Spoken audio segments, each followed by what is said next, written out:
Nobel Prize winners say raise the minimum wage. Yes, sir. So I'm talking about.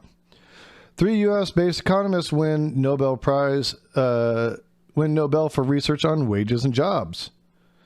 A U.S.-based economist has won the Nobel Prize for economics for pioneering research that showed an increase in minimum wage doesn't lead to less hiring and immigrations don't lower pay for native-born workers, challenging commonly held ideas. You don't win a fucking Nobel Prize because they're full of shit. I could possibly do some shots for milestones. What kind of milestones? What are we talking about?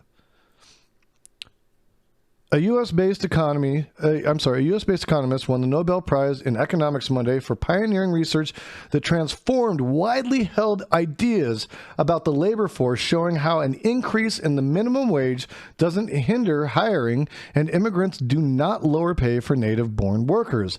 2 others shared the award for developing ways to study these types of societal issues. Canadian-born David Card of the University of California, Berkeley, was awarded half of the prize for his research on how the minimum wage, immigration, and education affect the labor market. The other half was shared by Joshua Engrist and from the Massachusetts Institute of Technology and Dutch-born Guido Imbens of Stanford University for their framework for studying issues that can't rely on traditional scientific methods. The Royal Swedish Academy of Sciences said the 3 completely reshaped empirical work in the economic sciences. Together, they helped rapidly expand the use of natural experiments or studies based on observing real-world data. Such research made economics more applicable to everyday life, provided policymakers with actual evidence on the outcomes of policies, and in time spawned a more popular approach to economics epitomized by the blockbuster bestseller Freakonomics by Stephen Dubner and Stephen Levitt. In a study published in 1993, Card looked at what happened to jobs at Burger King, Inc., KFC, Wendy's, and Roy Rogers when New Jersey raised its minimum wage from $4.25 to $5.05, using restaurants in bordering eastern Pennsylvania as the control or comparison. Contrary to previous studies, he and his late research partner, Alan Kruger, found that an increase in the minimum wage had no effect on the number of employees. Card and Kruger's research fundamentally altered economists' views of such policies.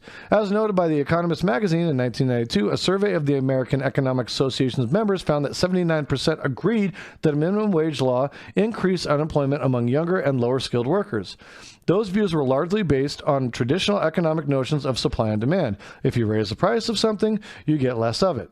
By 2000, however, just 46% of the AEA's members said minimum wage laws increase unemployment, largely because of Card and Kruger. Their findings sparked interest in further research into why a higher minimum wouldn't reduce employment. One conclusion was that companies are able to pass on the cost of higher wages to customers by raising prices. In other cases, if a company is a major employer in a particular area, it may be able to keep wages particularly low so that it could afford to pay a higher minimum when required to do so without cutting jobs. The higher pay would also attract more applicants, boosting labor supply.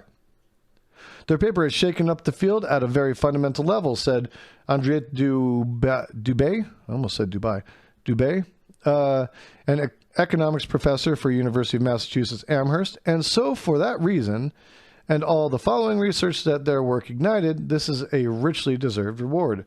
Kruger would almost certainly have shared in the award, Dubé said, but the the economics Nobel isn't given posthumously. Kruger Imbens said co-authored papers with all 3 winners. Kruger, who died in 2019 at age 58, taught at Princeton for 3 decades and was chief Labor Department economist under President Bill Clinton. He was also Obama's chairman of the Council of Economic Advisors. Card's research also found that an influx of immigrants into a city doesn't cost native workers jobs or lower their earnings, though earlier immigrants can be negatively affected. Okay, hold on. I'm getting asked some questions. Let me see.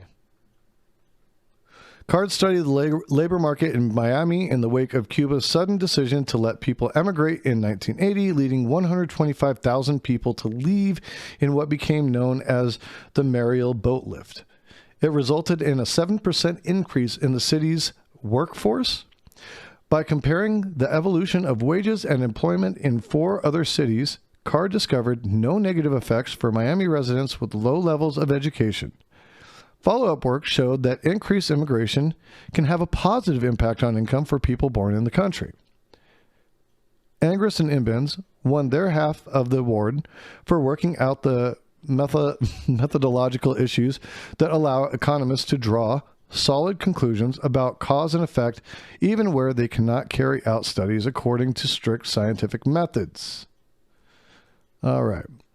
Long and short of this, guys, I'll post a link in the chat, but all those fear mongers telling you that immigrants are stealing American jobs and that if you raise the minimum wage, it's going to kill job growth are full of shit.